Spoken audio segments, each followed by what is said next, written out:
सबको नमस्ते।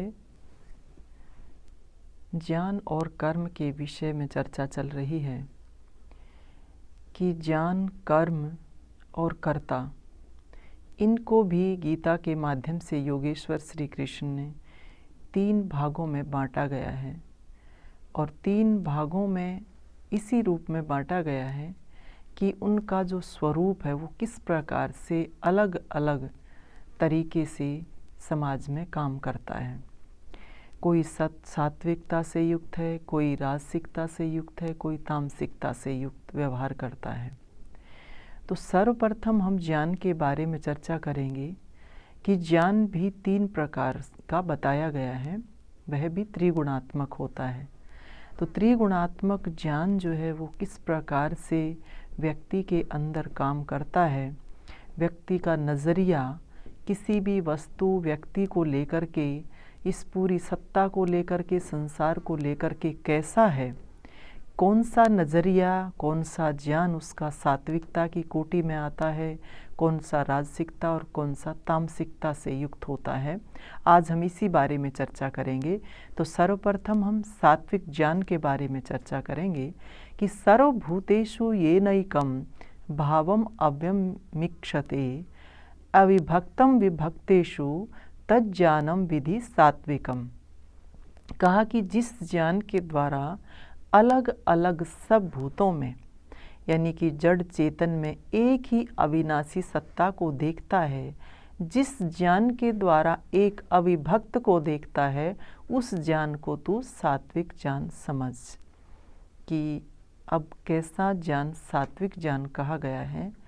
आप देखें कि इस संसार में जितने भी जड़ चेतन आदि पदार्थ हैं, उन सब को चलाने वाली एक परम सत्ता है, एक अविनाशी सत्ता है, वह परम पिता परमात्मा है। कहा कि जिस ज्ञान के द्वारा हम ये देखते हैं कि है तो सब अलग अलग, कोई पशु, कोई पक्षी, जीव जंतु, मनुष्य और सभी जो है जड़ चेतन, सब के सब जो भी संसार में दिखाई देते हैं, कहा दिखते तो अलग अलग हैं, परंतु इन सब को चलाने वाली एक ही सत्ता है, एक ही शक्ति है, वही सबको चला रही है, वही सबके अंदर विद्यमान होकर सबको प्रेरित कर रही है। तो कहा कि जो इस नज़र से, इस नज़रिए से इस संसार को देखता है और ये मानता है कि ये पूरा संसार, पूरा ब्रह्मांड एक ही है, क्योंकि वह एक ही परम सत्ता के द्वारा चलाया जा रहा है। तो जो इस प्रकार का व्यवहार करता है, इस प्रकार का जिसका नज़रिया होता है, कहा ऐसा ज्ञान जो है वह सात्विक ज्ञान कहलाता है। और आगे क्या बताया है, आगे कहा कि पृथक्त्वेन तु यज्ज्ञानं नाना भावान पृथक विधान वेति सर्वेषु भूतेषु तज्ज्ञानम विधि राजसम। अब आगे जो राजसिक ज्ञान है वह किस प्रकार का होता है कि का जो ज्ञान, मतलब जिस ज्ञान के द्वारा सब भूतों में, जड़ चेतन में उनकी पृथकता के कारण, यानी वह अलग अलग दिखाई देते हैं, उनके कारण सत्ता को एक न देखकर विविध अलग अलग जानता है, उस ज्ञान को तू राजसिक जान।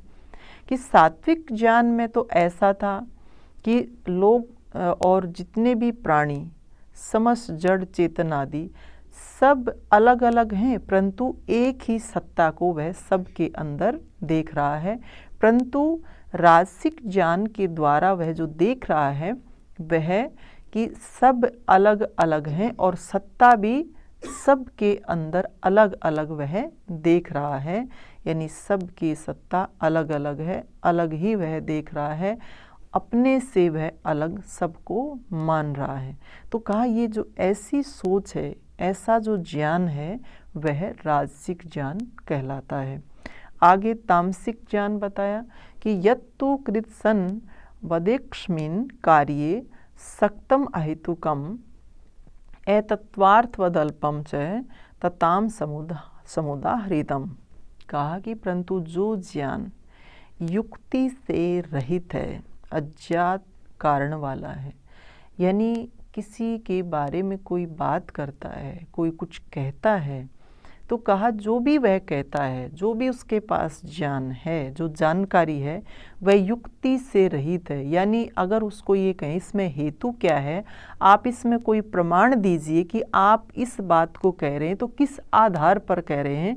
यानी जो बात आधारहीन होती है, कोई किसी भी प्रकार का उसका कारण नहीं होता, बिना हेतु के कोई ज्ञान होता है।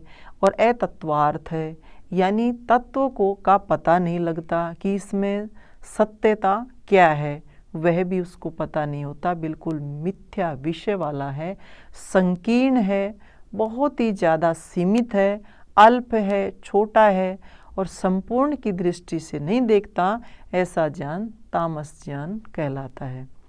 यानी जिस ज्ञान के अंदर कोई हेतु नहीं दिया जा सकता, पूरी तरह से झूठ के ऊपर टिका हुआ है, थोड़ा है, संकीर्ण है और सबको जो है अलग अलग दृष्टि से देखता है, व्यक्तिगत जो है उसकी अपनी एक सोच है, तो तत्व उसके अंदर कोई विद्यमान नहीं होता का ऐसा ज्ञान जो है वह तामस ज्ञान कहलाता है।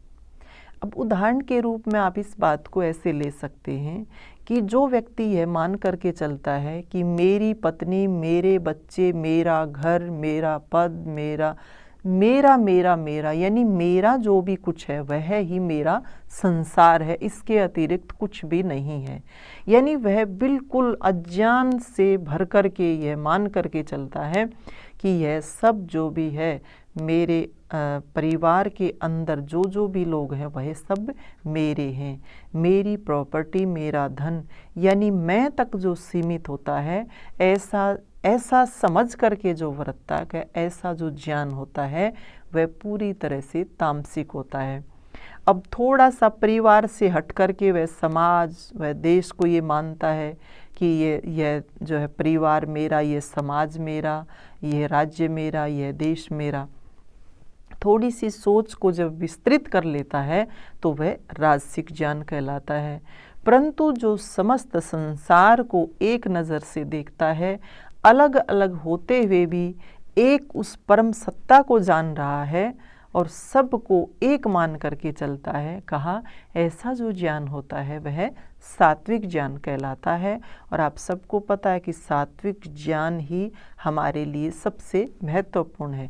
उपनिषद इस बारे में क्या कहता है कि नेहा न अस्ति किंचन है, कि जगत में जो विविधता दिखाई देती है ना, विविधता में एकता है। इस बात को हमें समझना चाहिए कि स्वरूप विविध विविध दिखाई देता है, परंतु इसके मूल में एक ही परम सत्ता काम कर रही है।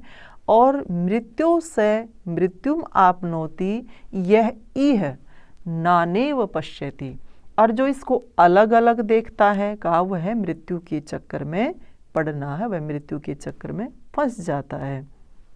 तो दो चीज़ें बताई हैं कि विविधता में एकता को हमें देखना चाहिए कि भिन्न भिन्न होते हुए भी उसके मूल में एक सत्ता है। और जो अलग अलग रूप में इस संसार को देखता है, अलग अलग सत्ता को स्वीकार करता है, कहा ऐसा ज्ञान जो है वह फिर जो है मृत्यु की ओर ले जाने वाला है, मृत्यु के चक्र में फंसाने वाला है। और हमें इस बात को याद रखना चाहिए कि हमें मृत्यु से छूटना है, बंधन में फंसना नहीं है, बंधन से मुक्त होना है और जो है मोक्ष की ओर कदम बढ़ाना है।